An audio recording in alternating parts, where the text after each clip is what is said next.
Um, Thank you very much, Bongpolan, for your support and your introductions.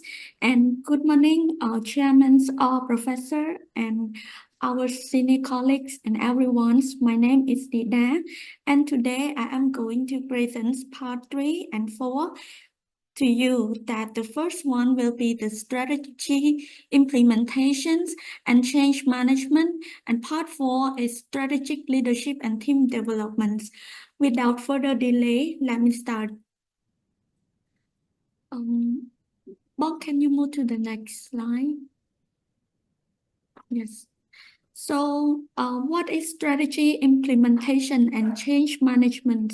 So, strategy implementations mean that we're putting the plan into action to achieve the goals on time and within the budgets, while change management help people and organization adjust smoothly to new situations. So when these both come together, they help the organization change effectively while making it easier for everyone and keeping the focus on the key goals. So we have the key component of strategy implementation. It includes the first one is clear objective. It set a specific and measurable goal so everyone knows what success looks like and what they should work toward. 2. Resource allocations.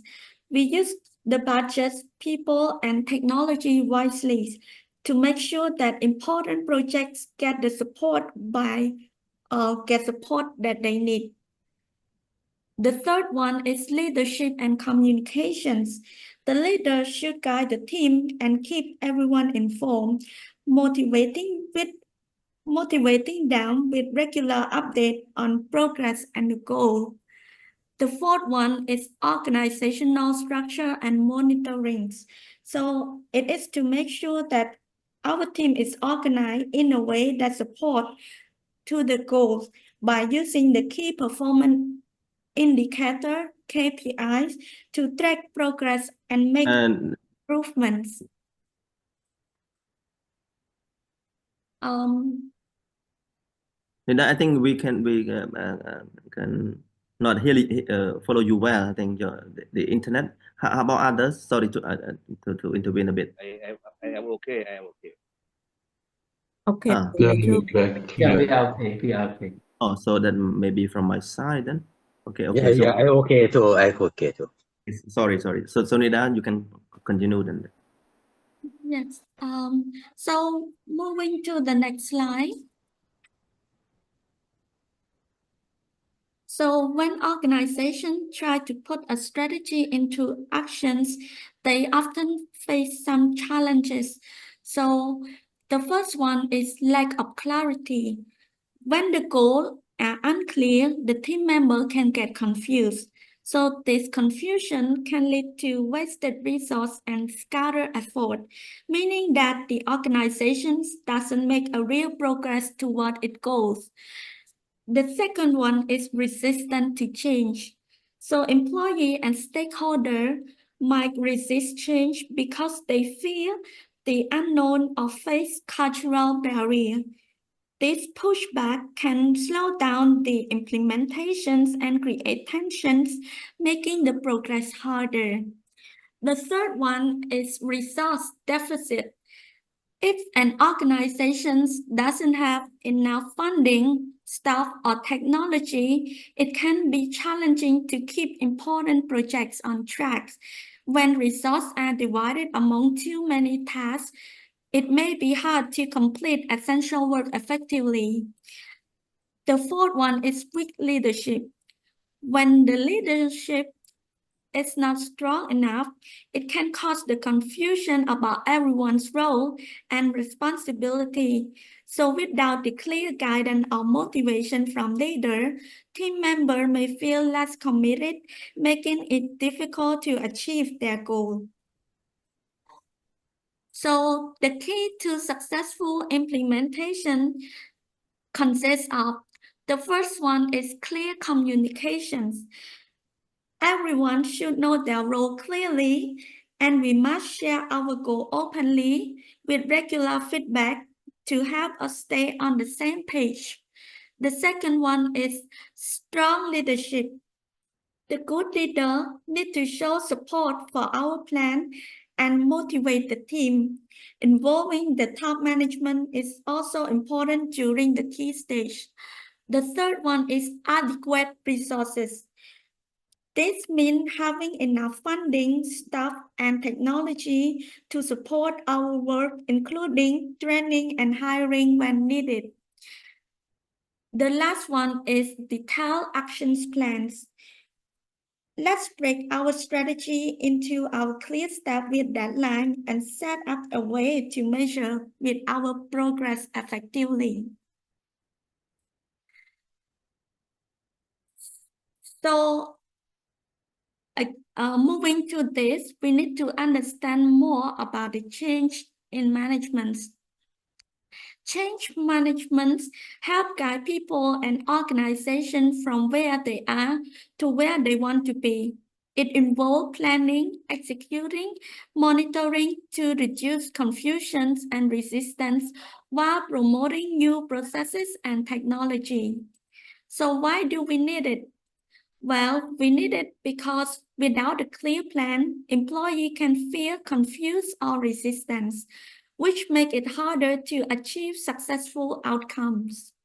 And the benefit of the change management is that it helps us foresee challenge, clarify new processes, and get everyone on board.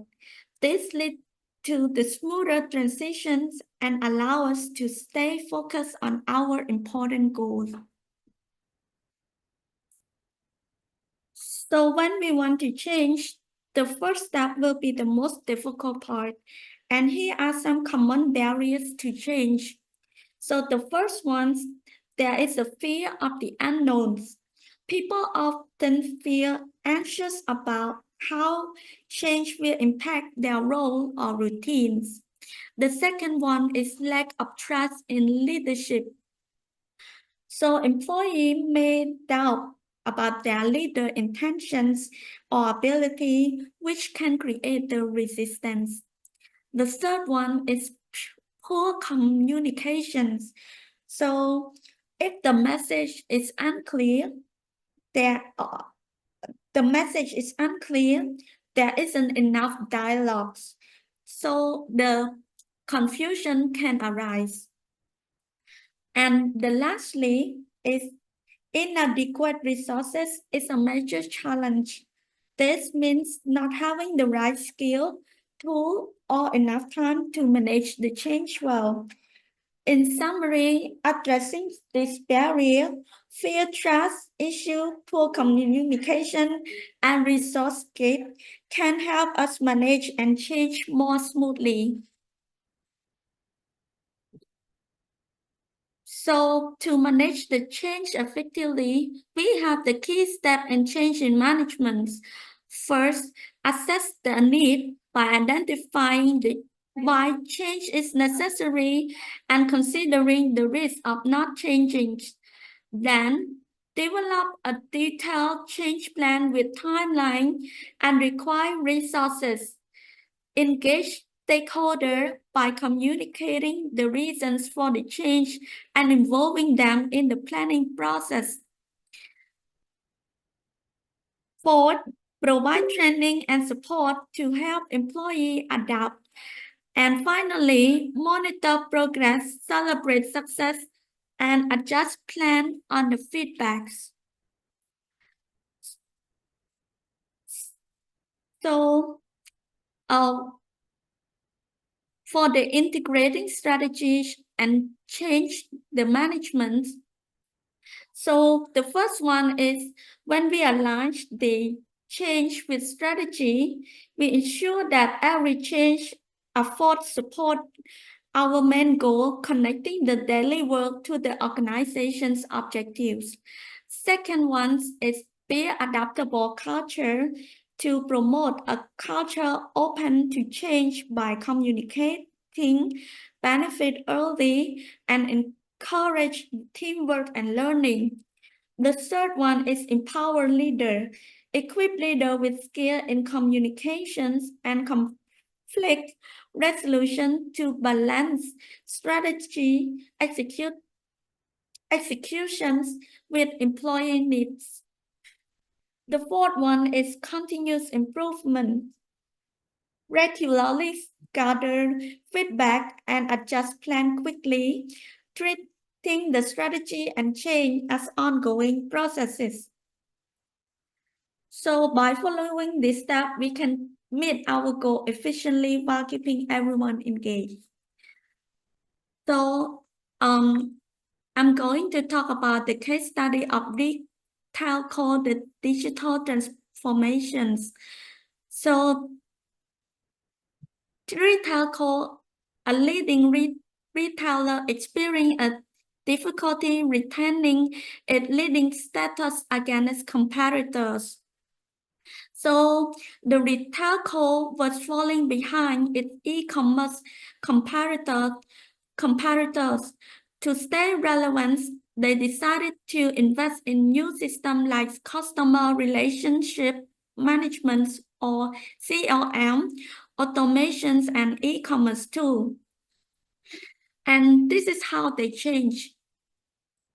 First, they set the objective, the SMART objective, to increase the online sale, and then they allocate the budgets, then to set aside the money for technology and training for specialists, and then they communicate the progress by keep everyone informed through the town hall and newspaper, and monitor the KPI by track the key performance indicator like order processing time and how well employees were adapting. And the last one is they train their employee by sending their 56,000 staff to a day-long motivational training led by a guru. As a result, they have achieved the impressive result by order processing time was cut down 40%, and they achieved the customer satisfactions to increase by 25%, and employee engagements went up to 20%, and their online sales growth also increased. So from this experience, we learned that aligning strategy with change create a clear path to success, transparent leadership, foster trust through open communications, and regular feedback enable quick adjusting to meet the goal.